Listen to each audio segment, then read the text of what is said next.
온 세대 예배로 드리는 우리 예비 세대와 세비 청년부와 모든 성문의 성도님들을 주님의 이름으로 환영하고 축복합니다.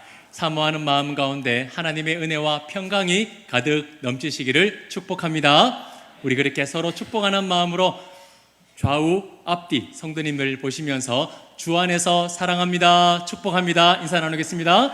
주 안에서 사랑합니다, 축복합니다. 아멘. 오늘도 은혜의 자리로 잘 나오셨습니다. 우리 성도님들 지난 한 주 동안 915절의 주옥 같은 하나님의 교훈의 말씀을 잘 묵상하셨습니까? 아멘. 역시 예상한 대로 우리 성도님들의 얼굴에 은혜의 광채가 환하게 지금 비추고 계셔서 본당 조명을 꺼도 될 것 같아요. 아멘입니까? 네. 3000년이 지났지만 역시 하나님의 지혜는 조금의 빛도 바래지 않았습니다. 여전히 빛나는 보석이었어요. 아멘이시죠? 아멘. 보석은 서랍 안에만 넣어두면 아무 의미가 없습니다. 가끔씩 꺼내서 봐야 되고 손에도 끼워 봐야 되고 목에도 걸어 봐야 됩니다. 한 달 31일 혹시 성령께서 감동을 주실 때마다 이 31장의 주옥 같은 하나님의 교훈의 말씀을 꺼내어 보시고 읽어 보시고 묵상해 보시기를 주님의 이름으로 축복합니다. 그래서 철을 날카롭게 하는 것처럼 하나님의 교훈의 말씀을 펼칠 때마다 우리의 영이 더욱더 강건해지고 좋은 양약이 몸의 건강을 이루는 것처럼 하나님의 생명의 말씀이 우리의 영을 더욱더 강건케 하실 줄 믿습니다. 자, 이제 내일부터는 우리가 전도서 말씀을 함께 묵상하게 됩니다. 전도서는 얼핏 보면 어제까지 묵상했던 잠언의 말씀과는 정반대의 메시지를 전하는 것처럼 보입니다. 잠언 2장 16절 하반절을 보시면요, 오호라 지혜자의 죽음이 우매자의 죽음과 일반이로다 라고 고백합니다. 아니, 지혜를 가장 좋은 보석으로 비유하고 지혜를 가진 사람이 가장 복되다고 말했던 그 잠언이었는데 어떻게 한 장 넘겨 전도서에 넘어오니까 지혜자나 우매자나 똑같다라는 말을 할 수가 있을까요? 자, 그리고 오늘 본문 2절을 보시면 지혜자인 솔로몬이 이 땅에서 살아갔던 지나간의 모든 인생이 헛되고 헛되다라고 무려 5번이나 이야기를 합니다. 마치 회의론에 빠진 것처럼 보이죠. 아무 소용없다, 다 소용없다, 헛되다라고 지금 말하고 있는 것 같습니다. 자, 그렇다면 정말 우리가 이 세상을 살아갈 때에 솔로몬이 고백한 것처럼 이 땅에서 땀 흘리며 수고한 모든 것이 정말 아무런 유익이 없이 헛된 것일까요? 허무함으로 우리의 인생이 마칠까요? 도대체 솔로몬이 이야기한 이 허무함을, 이 헛됨을 우리는 어떻게 받아들여야 하겠습니까? 하나님께서 솔로몬을 통해 주신 이 교훈의 말씀을 통해서 허무함 뒤에 숨겨져 있는 하나님의 크고 놀라운 은혜와 지혜를 다시 한 번 더 발견하게 되는 은혜의 시간이 되기를 간절히 소망합니다. 자, 전도서는 성경 66권 중에서 가장 독특하고 논란이 많은 성경 중에 하나입니다. 자, 왜냐하면 대부분의 성경들은요, 믿음과 지혜를 자라게 하고 하나님의 나라를 소망하게 만듭니다. 역시 이렇게 말씀대로 살아야지, 역시 예수님을 믿어야지, 우리의 인생이 저 하늘나라에 있지, 소망을 가지게 해요. 자, 그런데 이 전도서는 이것이 정말 하나님의 말씀이 맞는가 라고 생각될 정도로 회의적이고 비관적인 메시지로 가득 채워져 있습니다. 그래서 전도서를 대하는 이 역사적인 관점 중에 하나는요, 이 66권의 이 정경에 전도서를 포함해야 하는가라는 논란이 수없이 끊어지지 않았습니다. 이건 도대체 하나님의 말씀이 아니야, 하나님은 이렇게 말씀하신 적이 없어, 정경에서 빼야 돼, 아니야, 이것도 하나님의 말씀이야, 넣어야 돼, 수많은 논란을 낳았던 성경이었습니다. 자, 그리고 또 하나는요, 이 회의적인 고백들을 의도적으로 바꾸어 해석합니다. 헛되다, 의미 없다, 이것을요 완전히 다르게 해석을 해버리고요, 전도서의 모든 탄식은 단순히 회개하는 용도로만 해석하며 말씀을 전하는 겁니다. 이 두 가지 다 옳지 않은 거죠. 잘못된 겁니다. 자, 그러면 올바른 방법은 무엇일까요? 올바른 것은 이 헛되다라는 것과 하나님께서 주시는 이 회의적인, 이 비관적인 메시지 사이의 균형을 잘 맞추는 것입니다. 전도서 안에는 실제로 모든 것이 헛되다라는 뚜렷한 메시지가 있습니다. 정말 허무함이 있고요, 헛됨이 있습니다. 시작부터가 허무하다고 5번이나 연속해서 말하고 있고, 1장 14절을 보시면 해 아래에서 행하는 모든 것을 보았는데 다 헛되다라고 또 이렇게 이야기를 하고 있습니다. 자, 그런데 다른 한편으로는요, 전도서 3장 12절과 13절을 보시면 사람들이 사는 동안에 기뻐하며 선을 행하는 것보다 더 나은 것이 없는 줄을 내가 알았고, 사람마다 먹고 마시는 것과 수고함으로 낙을 누리는 그것이 하나님의 선물인 줄 또한 알았도다 라고 하면서 이 땅에 사는 동안 마음껏 기뻐해라, 낙을 누려라 라고 메시지도 나옵니다. 허무함과 기뻐하고 낙을 누려라, 이 두 가지의 메시지 사이에서 우리는 진리를 발견할 수 있어야 한다는 겁니다. 허무함으로 치우쳐도 안 되고요, 이것을 다 빼고 그냥 즐겨라, 이것도 안 되는 겁니다. 하나님이 주신 말씀은 1.1획의 오류도 없는 정확한 말씀이기 때문에 이 두 가지 메시지를 주신 이유가 분명히 있다라는 거예요. 자, 솔로몬은 2절에서 아주 충격적인 말로 그의 교훈을 시작하고 있습니다. 헛되고 헛되며 헛되고 헛되니 모든 것이 다 헛되다라고 말하고 있습니다. 여기에서 헛되다라는 것은 단순히 허무하다라는 정도가 아니라 최상급의 표현을 지금 사용하고 있는 거예요. 가장 헛되다, 지극히 헛되다, 완전히 헛되다라는 말입니다. 더 이상 없을 정도로, 더 이상 찾아볼 수 없을 정도로 완전하게 허무한 것이다 라고 지금 말하고 있는 겁니다. 이 도대체 무엇 때문에 솔로몬이 이렇게 고백을 하고 있을까요? 사실 솔로몬만큼 인생에서 성공한 사람이 있겠습니까? 물론 금수저로 태어났습니다. 태어나 보니 아버지가 다윗이에요. 뭐 그런 인생이 어디에 있겠습니까? 다 누려봤습니다. 권력도 가지고, 부도 가지고, 재물도 가지고, 명예도 지혜도 가졌습니다. 무엇 하나 부족함이 없는 그런 솔로몬이었습니다. 그런 솔로몬이 인생의 끝자락에 도착해서는 모든 것이 헛되다라고 말하고 있는 겁니다. 그 이유가 뭘까요? 3절에 나옵니다.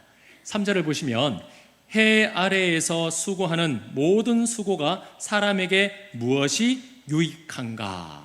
여기에서 중요한 게 뭐냐면 해 아래라는 표현입니다. 해 아래. 솔로몬은 단순히 일을 하지 말라라는 것이 아닙니다. 어차피 허무한 인생, 노력하지 말라, 포기하자, 이걸 말하는 게 아닙니다. 수고 자체가 잘못되었다라는 것이 아니라 문제는 해 아래에 있는 겁니다. 해 아래라는 것은 하나님을 바라보지 못하는 인생이에요. 영원을 바라보지 못한 채 눈에 보이는 것들에만 사로잡혀서 살아가는 인생을 바로 해 아래에 사는 인생이라는 겁니다.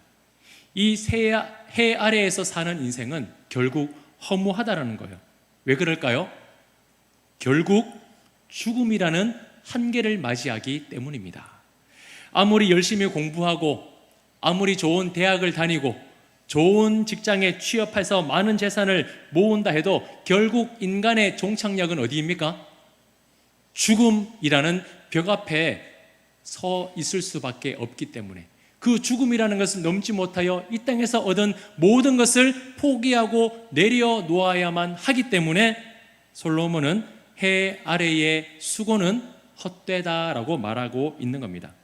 자, 그래서 솔로몬은 인생이 소용없으니까 노력하지 말아라, 공부도 하지 말아라, 대학 갈 필요도 없다, 일도 안 해도 된다 라고 말하는 것이 아닙니다.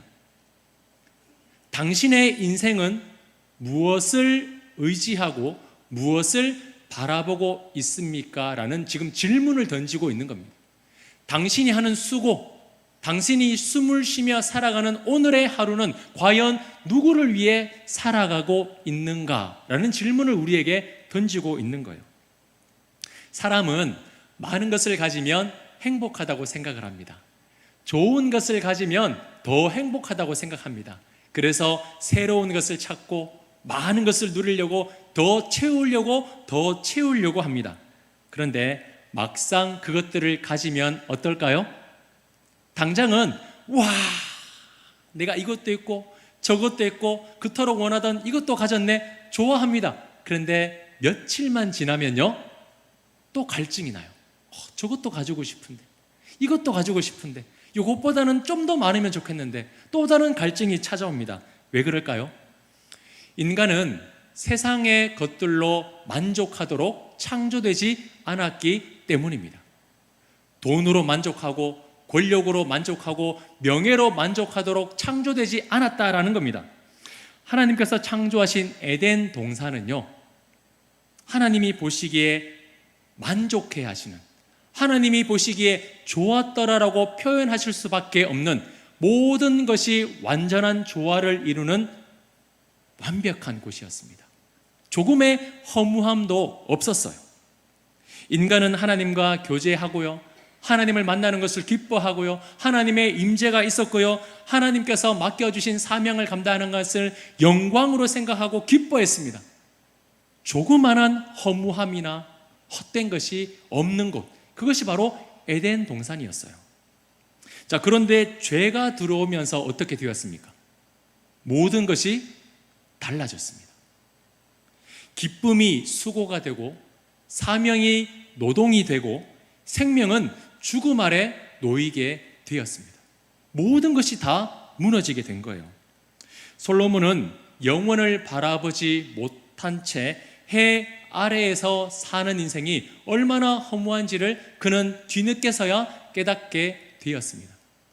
하나님 영광 아래에 머물렀고 하나님의 능력 아래에 머물렀었던 그의 인생을 떠나서 하나님을 벗어나 영혼을 바라보지 못한 채 정욕에 사로잡혔던 그의 인생이 얼마나 헛된 것인지를 그는 뒤늦게서야 깨닫게 된 것입니다. 자, 그러면 하나님께서 우리에게 전도서를 주신 이유는 뭘까요?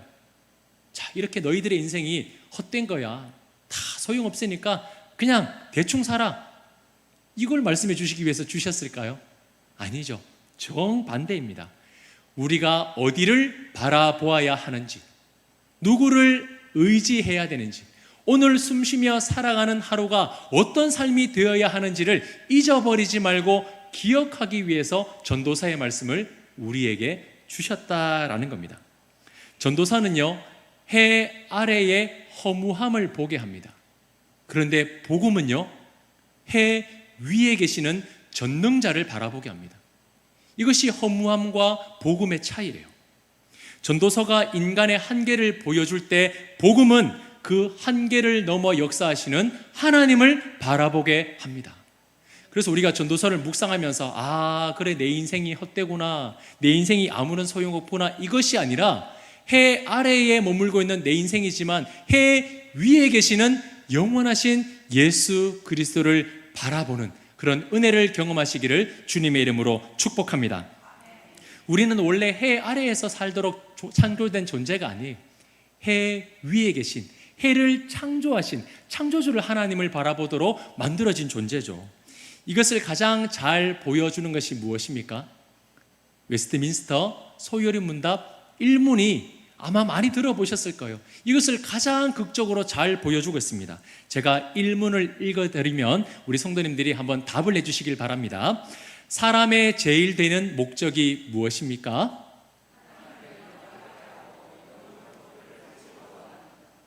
아멘. 우리가 작년에 오후 예배 시간에 이 웨스트민스터 소요리 문답을 계속해서 우리가 함께 살펴봤지 않습니까? 인간은 원래 하나님 안에서 기뻐하며 하나님만으로 채워지도록 만들어진 존재입니다. 하나님 안에서 만족함을 얻고 하나님 안에서 기뻐하는 존재로 창조되었다라는 거예요. 그래서 하나님을 떠난 성공은 어떻습니까? 허무함이요. 하나님을 떠난 기뻐함은 아무 소용이 없는 겁니다. 하나님을 떠난 행복은 결국 공허해지기 마련입니다. 반대로 하나님 안에 있는 수고, 하나님 안에서 흘리는 땀방울, 하나님 안에서 일어나는 열심은 어떻습니까? 그 자체가 행복이죠. 그 자체가 기쁨인 겁니다. 그래서 사도 바울은 고린도전서 15장 58절에 이렇게 고백하고 있습니다. 그러므로 내 사랑하는 형제들아, 견실하며 흔들리지 말고 항상 주의 일에 힘쓰는 자들이더라. 이는 너희 수고가 주 안에서 헛되지 않는 줄 알미라. 주 안에서 헛되지 않는 줄 알미라. 왜 주 안에서 힘쓰는 것들이 헛되지 않을까요? 예수님은 죽음을 정복하셨기 때문입니다. 인간은 결국 죽음이라는 한계를 맞이할 수 없어 그 앞에서 좌절하고 허무해지지만 예수님은 그 죽음을 정복하시고 이기셨기 때문에 주 안에서 일어나는 모든 일들이 헛되지 않는다라는 겁니다. 해 아래에서는 죽음이 마지막입니다. 그러나 예수 그리스도 안에서는요, 죽음을 정복하신 부활이 마지막이라는 것을 믿으시기를 바랍니다. 해 아래에서는 죽음이 끝이지만 예수님 안에서는 부활하여 영생이 우리를 기다리고 있는 겁니다. 그래서 다른 삶을 살아가는 거죠. 죽음을 기다리는 삶, 죽음의 결과를 맞이하는 삶과 죽음 너머의 영생을 바라보는 삶은요, 다를 수밖에 없는 겁니다. 세상과 차이가 나는 거예요. 해 아래에서는 모든 것이 사라지고 결국 허무함만이 남습니다. 하지만 해 위에 계신 하나님을 영화롭게 하는 인생, 영원한 생명 되신 예수 그리스도 안에서 사는 인생은 결코 허무하지 않고 헛되지 않게 끝난다는 사실을 기억하시기 바랍니다. 자, 그래서 3절은 더 이상 일하는 게 소용이 없다, 아무것도 하지 마라, 이것이 아니라 해 아래가 아닌 해 위에 계시는 하나님을 바라보며 우리가 수고하는 목적과 대상을 바꾸어야 한다는 것을 우리에게 들려주고 계시는 겁니다. 똑같이 밤잠 설쳐가며 공부합니다. 우리 사랑하는 친구들, 이제 6월 달에 기말고사가 기다리고 있죠. 한숨 가득한 얼굴로 또 쳐다보고 있는데, 네, 시험이 또 기다리고 있어요. 밤잠 설쳐가며 지금 우리 청년들도 그렇게 공부하고 열심히 일하고 있지 않습니까? 피땀 흘려 고된 일을 해도 그 목적이 해 위에 계신 하나님을 위한 것이 아니라면 결국에는 해 아래에서 일어나는 허무함밖에 되지 않는다라는 거예요. 왜요? 죽을 건데 뭐. 결국 죽기밖에 더 할 건데 뭐 공부해서 뭐하고 일해서 뭐하고 부자 돼서 뭐합니까? 근데 우리 그리스도인들은 목적이 완전히 다르죠. 우리는 죽기 위해 사는 존재가 아니라 영원히 살기 위해 우리는 오늘을 살아갑니다. 우리의 인생 끝나지 않아요. 비록 육신은 이 땅에서 끝나지만 우리는 부활의 몸을 입고 영원한 하나님 나라에서 살아갈 것입니다. 그렇기에 오늘은 헛된 삶이 아니라 영원을 기다리며 영원으로 들어가기 위해 살아가는 오늘의 하루가 되는 거예요. 그래서 오늘 공부하는 것, 땀 흘리며 일하는 모든 수고가 우리에게는 헛되는 것이 아니라 영원하신 하나님 앞에 영광이 된다라는 겁니다. 바라옵기는 하나님을 영화롭게 하지 않는 모든 수고는 헛되지만 하나님을 즐거워하는 수고는 결코 헛되지 않다는 것을 기억하고 이 3절의 말씀을 우리 가슴속에 기억하며 인생의 방향의 전환이 일어나는 귀한 시간이 되기를 간절히 소망합니다. 아멘. 자, 그리고 전도서는요, 반복되는 인생 속에서 영원하신 하나님을 바라보게 합니다. 자, 인간을 가리켜 세상의 만물 가운데 가장 영특한 존재라는 뜻으로 만물의 영장이라고 부르기도 합니다. 만물 중에 가장 으뜸이라는 뜻이죠. 맞는 말입니다. 인간만 하나님의 형상대로 지음을 받았고 그 코에 생기를 불어넣어 주셨습니다. 그리고 만물을 다스리는 그런 권한을 하나님께서 유일하게 인간에게만 주셨어요. 그래서 인간은 굉장히 특별한 존재입니다. 하지만 그렇게 특별하게 지음받은 이 존재가 정작 자연 앞에 서보니 아무런 존재도 아니라는 거예요. 4절에서 7절까지 말하는 게 무엇입니까? 세대가 바뀌고 계속해서 다른 세대가 오는 동안 땅은 변하지 않습니다. 그리고 어제의 해는 오늘도 뜨고 집니다. 바람도 계속해서 불고요. 강은 계속해서 흘러갑니다. 그렇게 자연은 수많은 세월 동안 변하지 않고 반복되지만, 하지만 인간의 인생은요, 그 거대한 흐름 속에서 작은 점으로 왔다가 사라진다라는 거예요. 해도 수없이 뜨고 지고, 바람도 수없이 불고 지고, 강물도 끊임없이 흐르고 채워지지만 인간은 유한하다는 거예요. 잠시 왔다가 지나간다는 겁니다. 길어야 100년의 인생, 이 영원한 시간의 비하니 작은 점도 되지 않는 보잘것없는 인생이라는 겁니다. 그런데 우리는 이 진리 속에서 하나님의 은혜를 깨달아야 됩니다. 허무한 것이 아니에요. 우리는 무엇을 보아야 합니까? 한 세대가 가고 새로운 세대가 올 수 있도록 생육하고 번성하게 하시는 하나님의 섭리를 바라볼 수 있어야 됩니다. 어제의 해가 뜨고 지듯이 오늘의 해가 뜨고 지게 하시는 온 우주 만물을 창조하신 하나님의 능력을 바라봐야 됩니다. 보이지 않는 바람을 불게 하시고 강물을 흐르게 하시고 채우시는 전능자를 바라볼 수 있어야 된다는 거예요. 그렇게 자연 만물을 다스리시고 주관하시는 분이 누구십니까? 전능하사 천지를 만드신 우리 하나님 되심을 믿습니다. 그래서 수많은 반복되는 자연 만물 가운데 우리가 그 앞에 섰을 때에 우리의 존재는 허무하다 이것이 아니라 저 위대한 자연 만물을 창조하신 해 위에 계신 전능자를 바라보는 믿음을 우리는 가져야 한다는 거예요. 그래서 세상의 눈은요, 반복되는 인생 속에서 허무함만을 바라봅니다. 허무함을 보게 해요. 하지만 믿음의 눈은 반복되는 인생 속에서 전능자를 바라보게 합니다. 어제 숨을 쉬고 오늘 또 일어나서 숨을 쉬는 것이 하나님의 은혜이구나. 하나님이 내 인생을 붙들고 계시고 오늘도 나를 지켜주셔서 내가 이 숨을 쉬고 살아갈 수 있도록 나에게 호흡을 주셨구나. 그 믿음을 가지고 우리는 살아가는 거죠. 그렇기 때문에 우리는 반복되는 일상 속에서 허무함으로 마치는 것이 아니라 의미 있는 반복을 찾아야 됩니다. 어제 해가 뜨고 오늘도 해가 떴고 내일도 해가 뜨는 이 반복되는 인생 속에서 우리는 의미 있는 반복을 찾아야 돼요. 의미 있는 반복이 무엇일까요? 매일 살아계신 하나님께 기도를 드리고 생명의 말씀을 펼쳐내고 날마다 삶으로 하나님께 예배하는 이 거룩함의 반복을 우리는 인생 가운데 찾아내어야 한다라는 겁니다. 이 거룩한 반복이 된다면 어떻게 될까요? 기도와 말씀과 예배는 우리의 구원자 되신 예수 그리스도를 바라보게 하고 그분을 닮아가게 합니다. 닮아가기 위한 반복은요, 결코 헛되지 않습니다. 닮아가기 위한 반복은요, 너무나 소중한 거예요. 우리 성도님들 혹시 나다니엘 호손이 지은 저서 중에 큰 바위 얼굴이라는 소설을 아십니까? 아마 읽지는 않아도 한두 번쯤 예화로 들으셨을 수는 있는데요.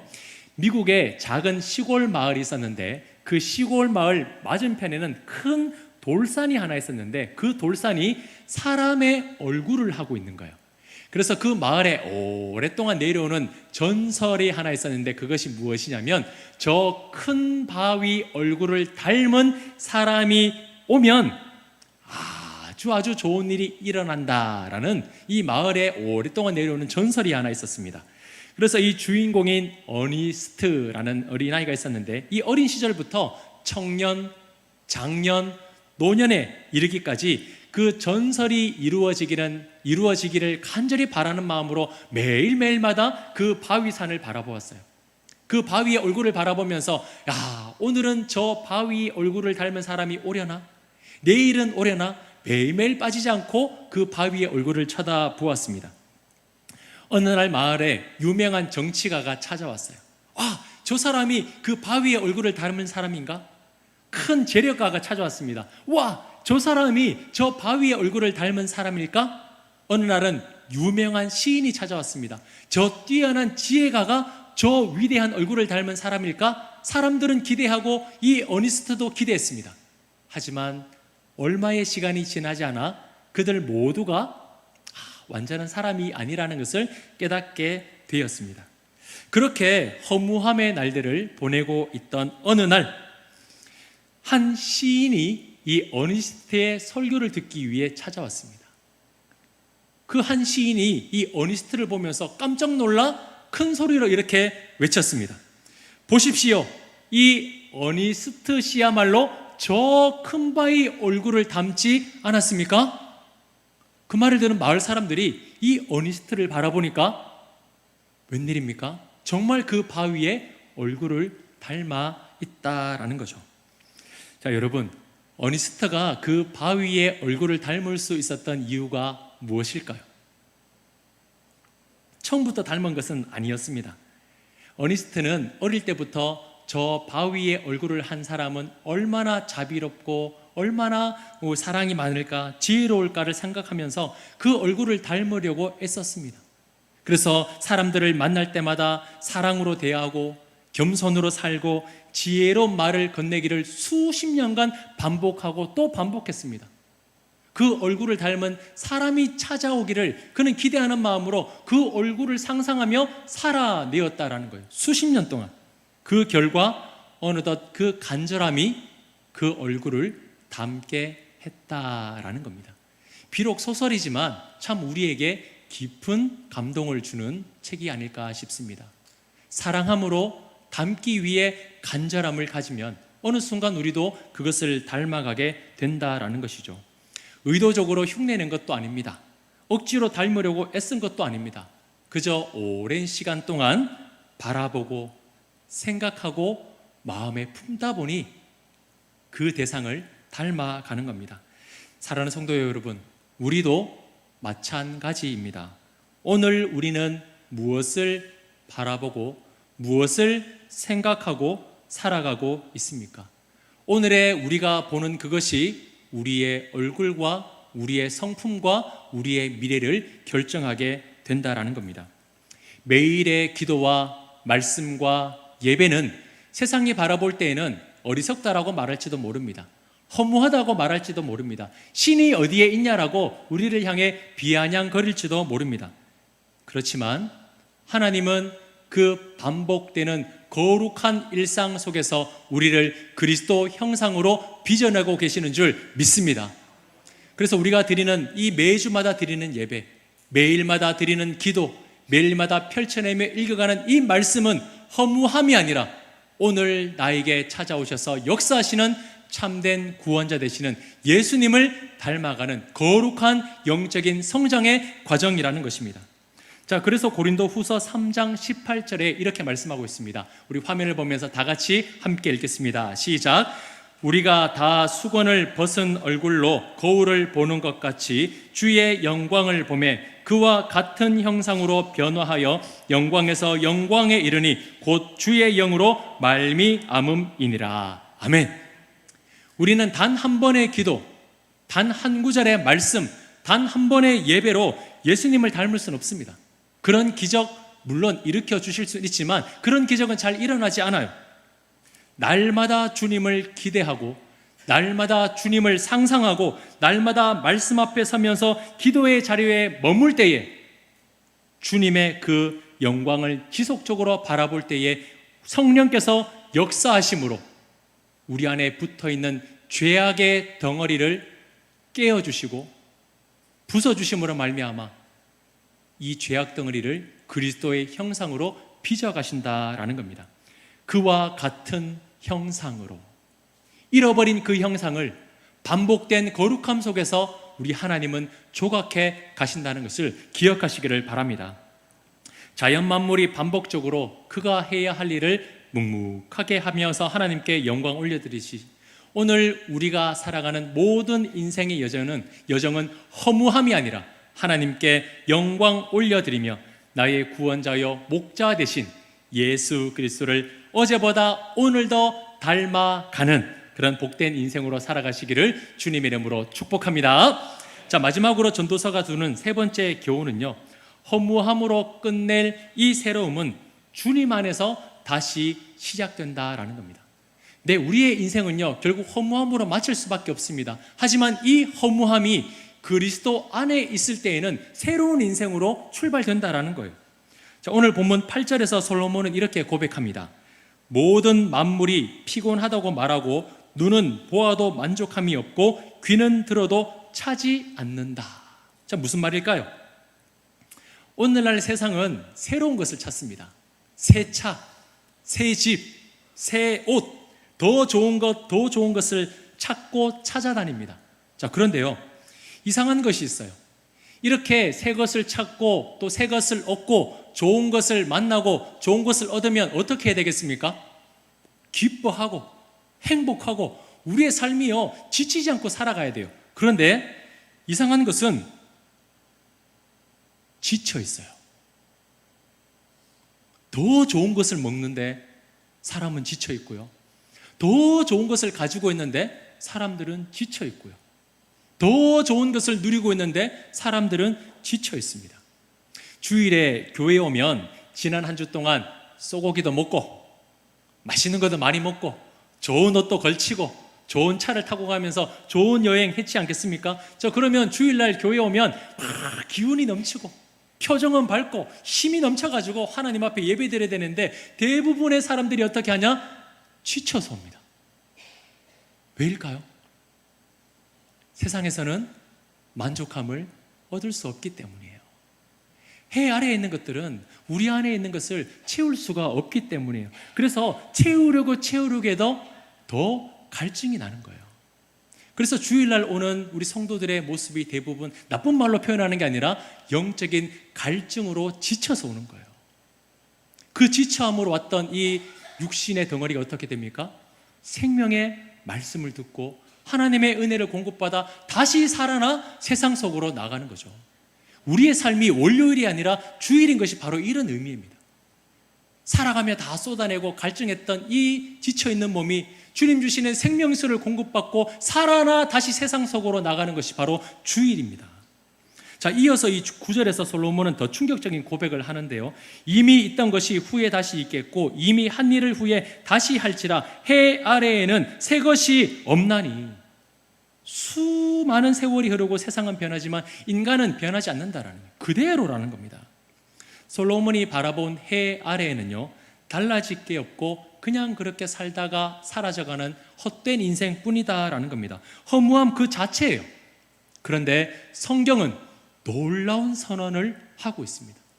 이 구약의 전도서는 인생의 끝은 허무함이다, 허무함으로 죽게 된다, 변하지 않는다라고 말하지만 이 신약에 넘어와서 성경은 우리에게 완전히 새로운 말씀을 선언하고 있습니다. 고린도 후서 5장 17절 말씀, 우리 다 같이 한 목소리로 고백합니다. 시작. 그런즉 누구든지 그리스도 안에 있으면 새로운 피조물이라. 이전 것은 지나갔으니 보라 새 것이 되었도다. 아멘. 솔로몬은 수많은 세월 동안 변하지 않는 인간을 바라보았습니다. 자기가 그 사람 중에 하나였어요. 변하지 않고 더 허무함밖에 없는 그 초라한 인생을 만나왔습니다. 하지만 성경은 아닙니다. 이전 것은 잊혀지고 지나갔으나 장차 다가올 것은 이전 것과는 완전히 다른 새로운 것이다라고 우리에게 선언하고 있는 것입니다. 대신 조건이 무엇입니까? 어떻게 해야 새로워질 수 있습니까? 예수 그리스도 안에 있으면, 그분 안에 있으면 새로워진다라는 거예요. 그리스도 안에 있으면 죄인은 거룩한 백성이 되고요, 원수는 자녀가 되고요, 죽을 인생은 생명 얻는 영원한 삶을 사는 인생이 된다라는 겁니다. 사랑하는 성도님들, 어제까지의 우리는 허무함이었습니까? 내가 왜 살아가고 내가 이런 모습으로 살려고 지금까지 그렇게 고생했나? 혹시 인생의 목적을 잃어버리고 한숨 쉬는 인생이었습니까? 오늘 주님께서는 다시 생명의 말씀으로 그분 안으로 우리를 초대해 주셨습니다. 그리스도 안에 있으면 이전 것은 지나갔으니 보라 새 것이 되었도다. 새로운 존재가 되었음을 우리에게 선언해 주셨습니다. 사랑하는 성도님들, 오늘 주신 이 말씀, 이 복음의 말씀을 우리가 다시 한 번 더 생각하면서 해 아래에서만 살아가고 해 아래에서만 우리의 인생이 머무는 것이 아니라 해 위에 계신 영원하신 창조주를 바라보며 오늘도 죽었던 인생 살려내시고 건져내신 예수 그리스도를 바라보며 살아가시기를 주님의 이름으로 축복합니다. 그래서 새로운 것을 찾기보다 새롭게 하실 그 주님을 만나는 복된 한 주 되시기를, 그리하여 생명수를 얻어 이번 한 주도 힘있게 살아내시기를 주님의 이름으로 축원합니다. 축원합니다.